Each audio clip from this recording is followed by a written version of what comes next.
ஐயா எனக்கு ஏதாவது ஒரு கதை சொல்லுங்கய்யா. கதை சொல்லவா? அமெரிக்காவை கொலம்பஸ்ங்கிறவர் கண்டுபிடிச்சிருக்காரு. அதுக்காக அவருக்கு அந்த நாட்டில் பாராட்டு விழா நடத்தியிருக்காங்க. அது ஒருத்தருக்கு பிடிக்கல. இது என்ன பிரமாதம், நான் கூட கண்டுபிடிச்சிருப்பேனே அப்படின்னாராம். அதுக்கு கொலம்பஸ் என்ன சொன்னார் தெரியுமா? அப்படியா, இப்போ நான் ஒரு முட்டை தர்றேன், நேராக நிற்கணும் அப்படின்னாராம். அவர் செஞ்சு செஞ்சு பார்த்தாராம், முடியலை, நீயே செஞ்சிரு அப்படின்னாராம். கொலம்பஸ் உடனே நிறுத்திட்டாராம். அது எப்படியா முட்டையை எப்படியா தரையில் நேரா நிறுத்த முடியும்? ஆமா இல்ல, நம்ம நிறுத்தி பார்ப்போமா? பந்து மேல முட்டையை நிறுத்தி பார்ப்போமே. செய்யுங்க செய்யுங்கய்யா பாப்போம். போய் ஒரு முட்டையும் பந்து எடுத்துட்டு வாயா, செஞ்சு பார்த்துருவோம்.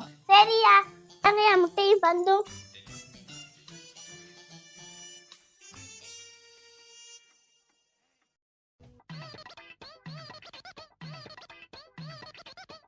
இப்படித்தான் அவரை நிறுத்திருப்பாரு.